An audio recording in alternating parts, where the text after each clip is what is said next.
I am so proud of each and every one of you. We are here today because every single one of you stood tall and said, yes, we can. Yes, we can learn. Yes, we can succeed. You decided you would not be defined by where you come from, but by where you want to go, by what you want to achieve, by the dreams you hope to fulfill.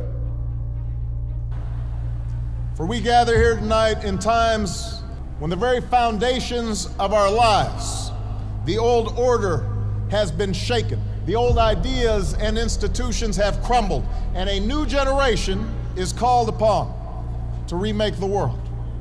And let me be clear, when I say young, I'm not just referring to the date of your birth certificate. I'm talking about an approach to life, a quality of mind and a quality of heart. We need people like you to step up. We need your daring, we need your enthusiasm, we need your energy, we need your imagination. A willingness to follow your passions, regardless of whether they lead to fortune and fame.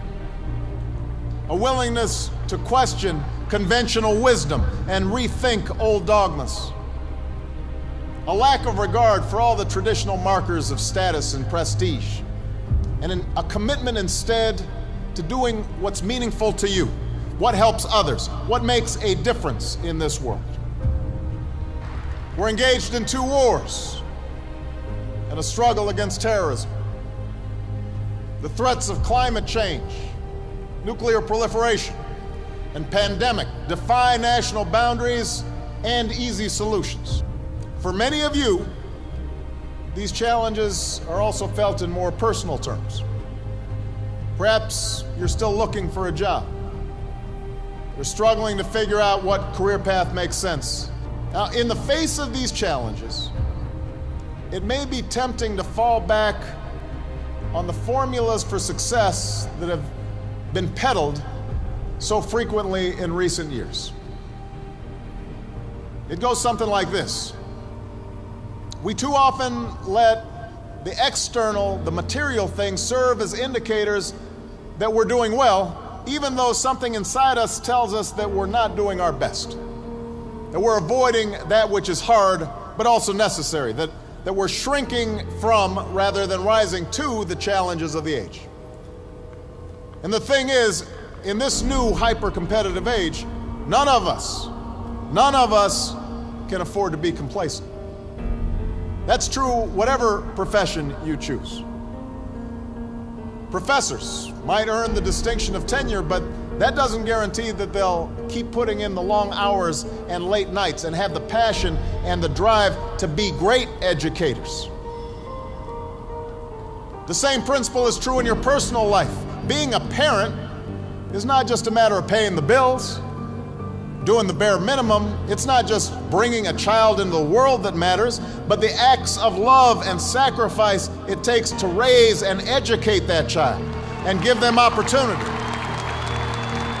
I'm standing here as president because of the education that I received. I know it's not always easy to do well in school. I know a lot of you have challenges in your lives right now. I get it. I know what it's like. My father left my family when I was 2 years old, and I was raised by a single mom who had to work and who struggled at times to pay the bills and wasn't always able to give us the things that other kids had. There were times when I missed having a father in my life. There were times when I was lonely and I felt like I didn't fit in. So I wasn't always as focused as I should have been on school, and I did some things that I'm not proud of, and I got in more trouble than I should have. And my life could have easily taken a turn for the worse. But my mother, my grandparents, they pushed me to excel. But I was lucky. I got a lot of second chances, and I had the opportunity to go to college and law school and follow my dreams. You can't let the past get you down, you have to let it motivate you. Everybody here has got a unique story like that to tell. Each of you knows what it took for you to get here.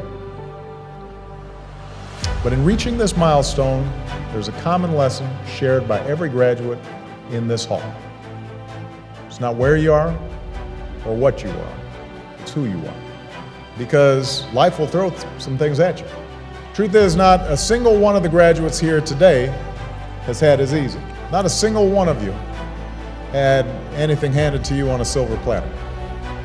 You had to work for it.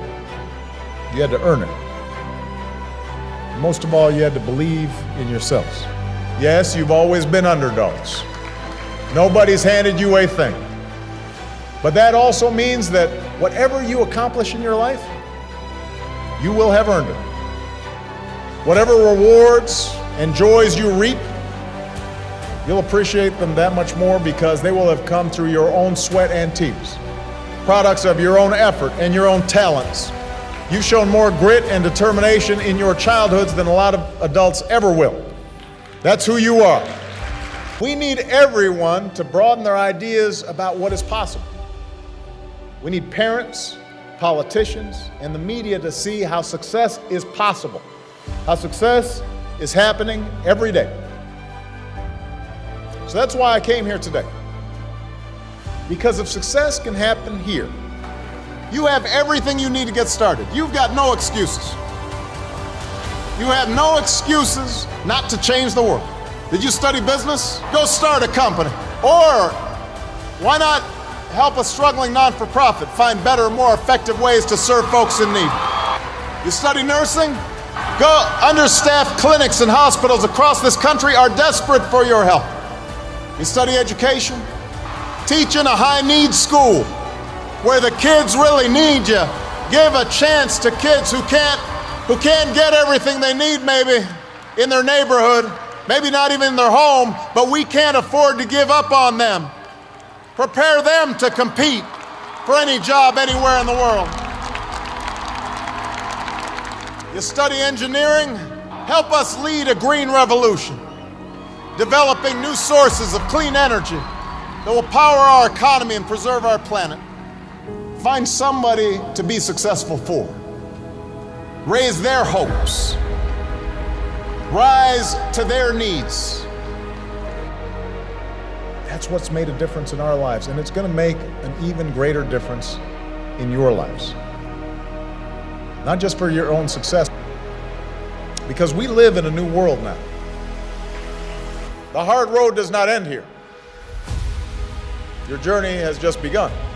It won't protect you against every setback or challenge or mistake. You'll make some, I promise. You're going to have to keep working hard. You're going to have to keep pushing yourselves.